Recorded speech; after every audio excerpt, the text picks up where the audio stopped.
حسد کی چنگاری بھڑکتی ہے وہ غوث پاک کے خلاف بھی بھڑکی. اور بغداد میں جب یہ شورا ہونے لگا تو کئی علماء اس وقت کے جو بڑے بڑے پائے کے عالم ہیں، ان کی کتابیں آج بھی موجود ہیں، میں نام تذکرے نہیں کر رہا، لیکن انہوں نے ٹیسٹ لینے کی غرض سے، امتحان لینے کی غرض سے کئی لوگوں کو سوالات بھیجے. ایک دن مجلس میں ایسا تھا کہ غوث پاک تفسیر قرآن بیان کرتے تھے. تفسیر قرآن بیان کرنا غوث پاک کا محبوب مشغلہ تھا، روزانہ قرآن کی تفسیر عرض کرتے. ایک دن مجلس میں بڑے بڑے علماء کی جماعت، جس میں عبد الرحمن جوزی جیسے بڑے فقیہ محدث ہیں، ان کی ایک جماعت آئی. قرآن کی جو آیت کی تفسیر وہ کر رہے تھے، اس تفسیر کو کئی کتابوں سے انہوں نے اخذ کیا اور لے کر کے آئے. مجمع میں بیٹھے غوث پاک نے تفسیر شروع کی. ایک آیت کی کتنی تفسیریں ہو سکتی ہیں، کتنی تفسیریں ہو سکتی ہیں. ایک تفسیر بیان کیا، اس کے بعد کہا اس آیت کی ایک دوسری تفسیر یہ ہے. پھر تھوڑی دیر کے بعد غوث پاک نے فرمایا اس کی ایک تیسری تفسیر یہ ہے. پھر کہا اس کی ایک چوتھی تفسیر یہ ہے. پھر کہا اس کی ایک پانچویں تفسیر یہ ہے.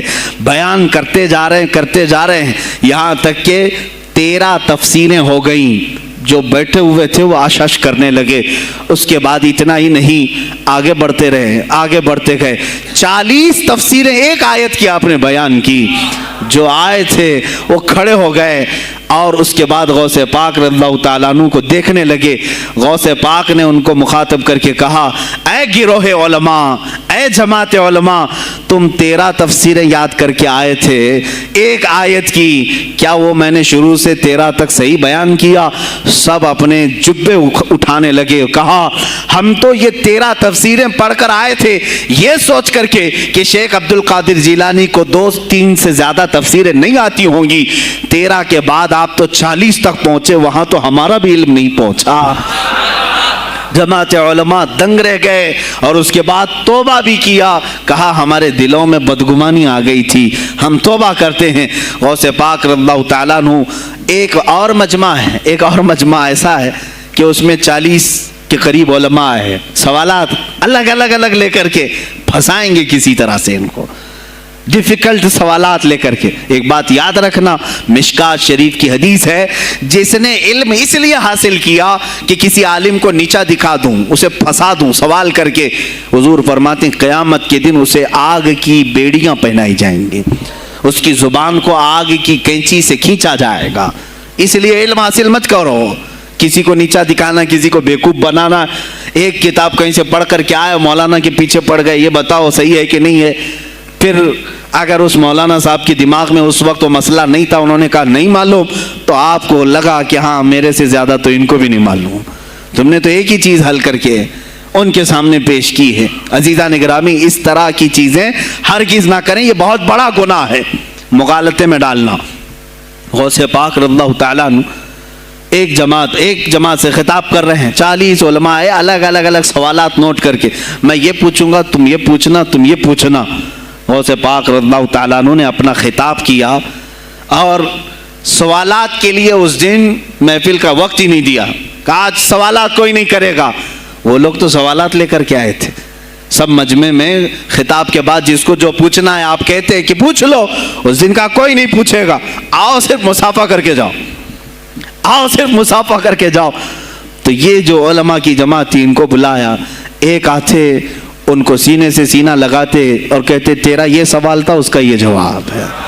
دوسرا آتا اس سے کہتے تو یہ گھر سے سوچ کے آیا تھا، تیرا سوال یہ ہے، اس کا جواب یہ ہے.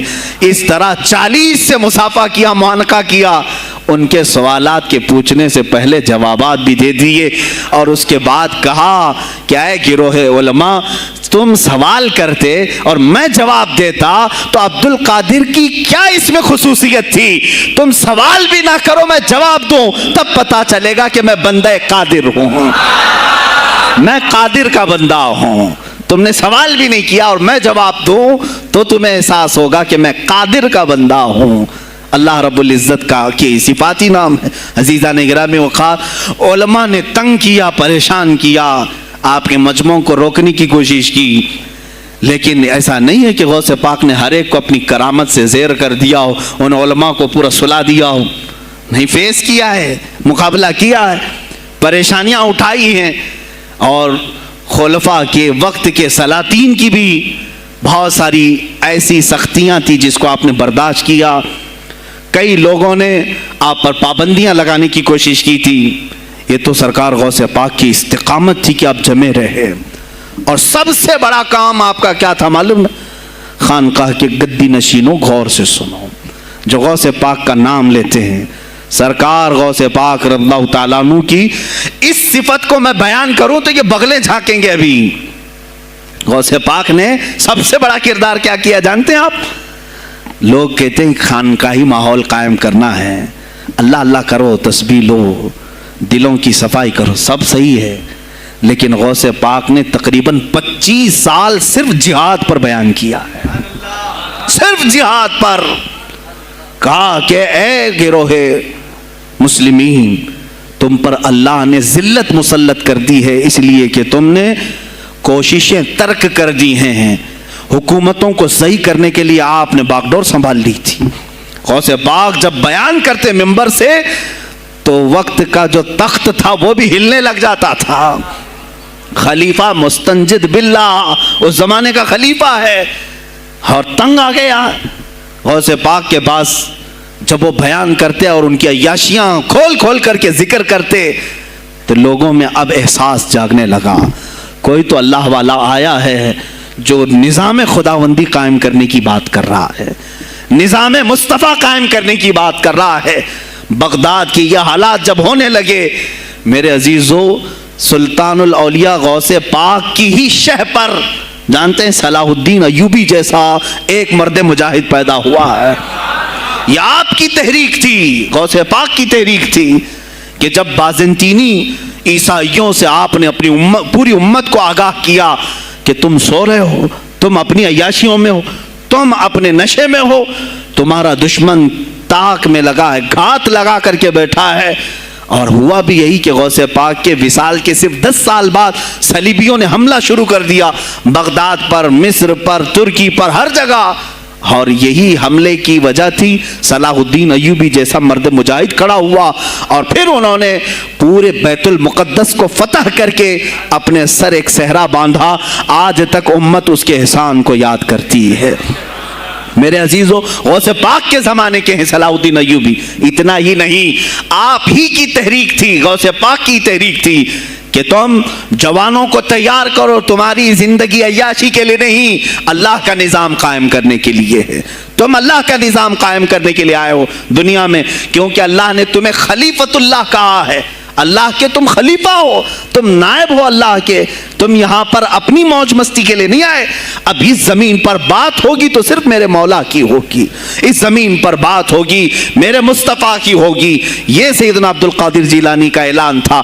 ہے کوئی آج پیران اعظام وہ اعلان کریں کہ آج اس زمین پر صرف ہم ناموس رسالت کی بات کریں گے؟ کون ہے؟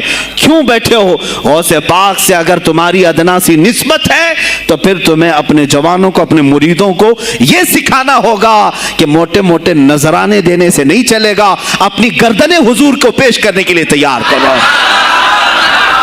تم تیار ہو جاؤ اپنا خون اور اپنی گردن بارگاہ مصطفیٰ میں دینے کے لیے.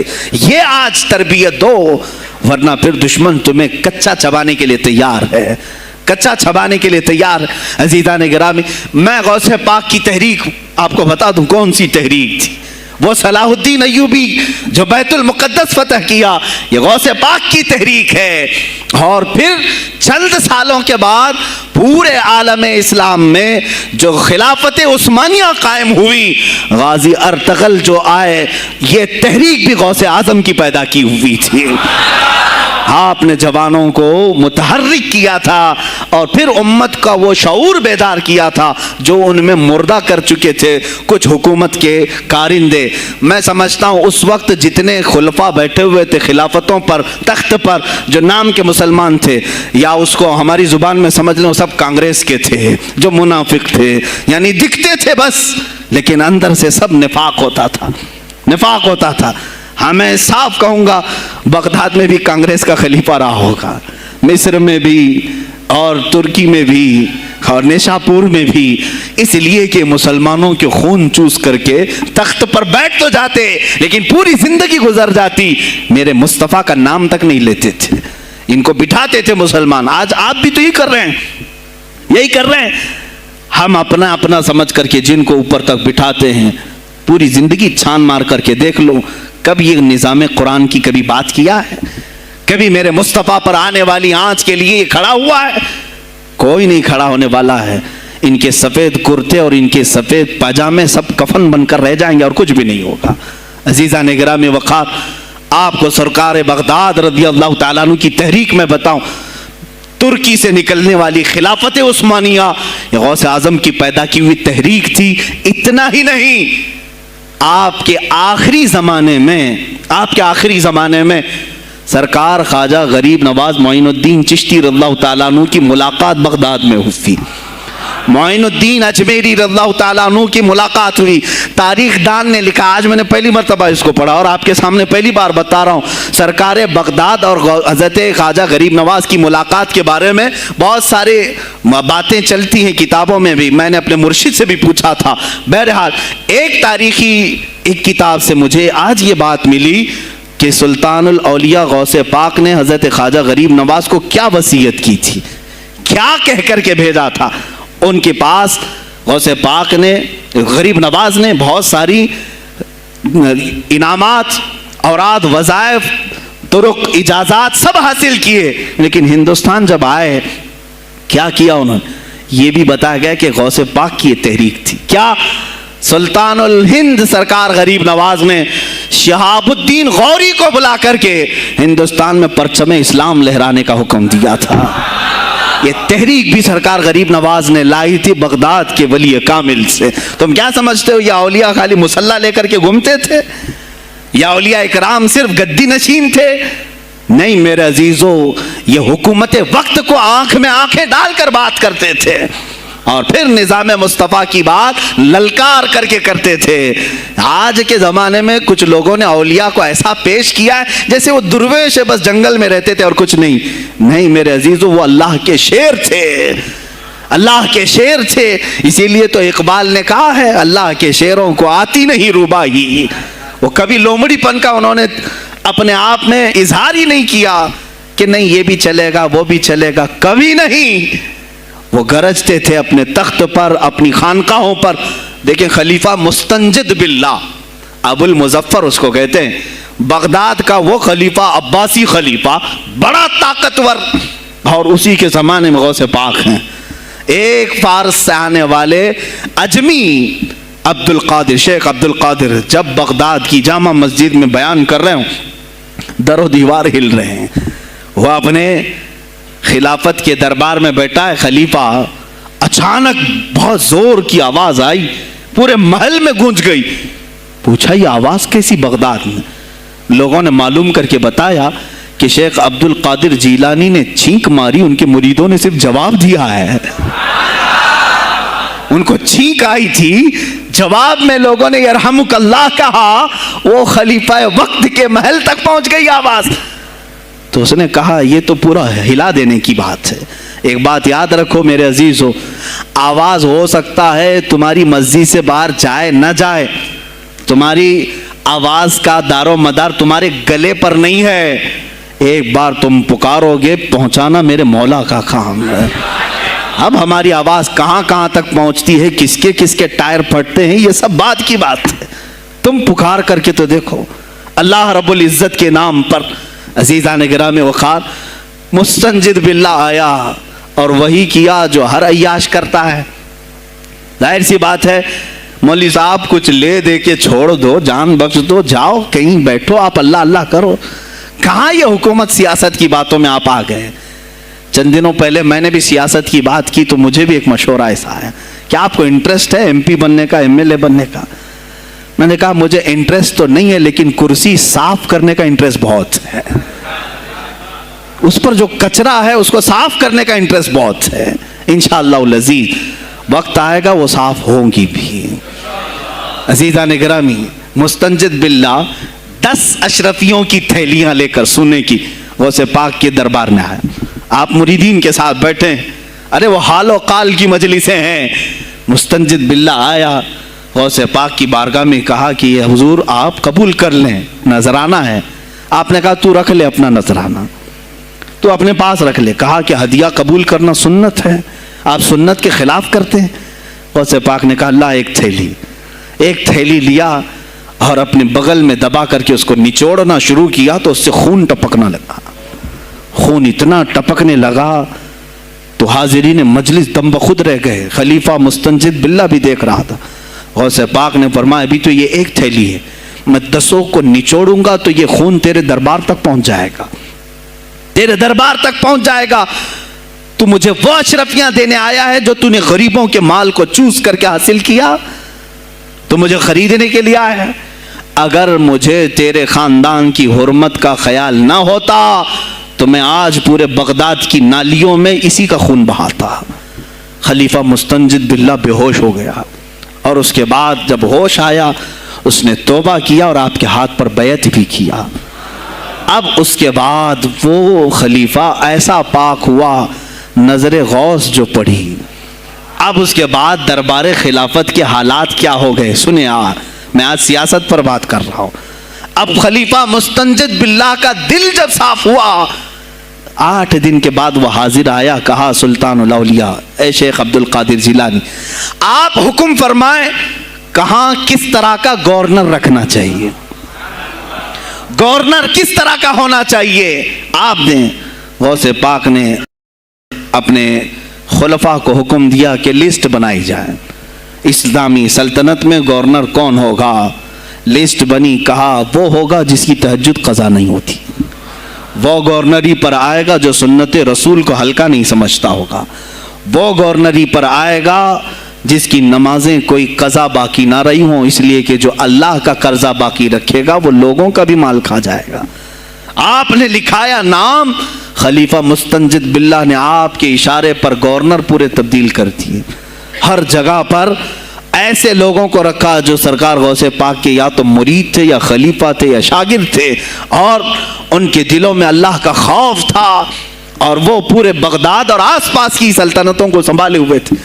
ایک وقت ایسا آیا کہ وہی چند سال پہلے جو بغداد نشے میں ڈوبا ہوا تھا, 10 سالوں کے بعد لوگ کہنے لگے کہ آج بغداد ایسا لگ رہا ہے جیسے عمر بن خطاب کا زمانہ آ گیا ہو, عمر بن خطاب کا زمانہ آیا ہو. تم نے تو غوث پاک کی 11ویں کھائی ہے نا, اصلاح حکومت ان سے نہیں سیکھا. وہ آئے تھے نظام تبدیل کرنے کے لیے. آج میں علماء سے بھی یہی کہوں گا, تم حق بات تو پہنچاؤ قوم تک. آج حالات ایسے ہیں میرے عزیزوں, ڈر اور خوف ان کے سینوں پر طاری ہوا. کس بات سے ڈرتے ہو؟ کیا تم نے اللہ کی ذات پر ایمان نہیں لائے؟ یہ نہیں کہتے ہو موت و حیات اللہ کے ہاتھ ہے, رزق اللہ کے ہاتھ ہے, پھر ڈرتے حکومت وقت سے کیوں؟ مجھے ابھی چند دنوں پہلے ایک میسج یہ بھی آیا تھا کہ حضرت آپ تو پاکستان کے علامہ خادم حسین کی تعزیت پر بیان کر رہے ہو, آپ دیکھ نہیں رہے یہاں کا ماحول کیسا ہے. عزیزان گرامی, اس دن مجھے افسوس اس بات پر ہوا, سوال پر, ہائے افسوس, اس قدر تمہارے ضمیر مردہ ہو گئے, اس قدر تم بزدل ہو گئے. لاکھوں لوگوں کے دلوں میں شمع عشق مصطفیٰ جگانے والے پر تمہاری زبان بند ہے, تمہاری زبان بند ہے.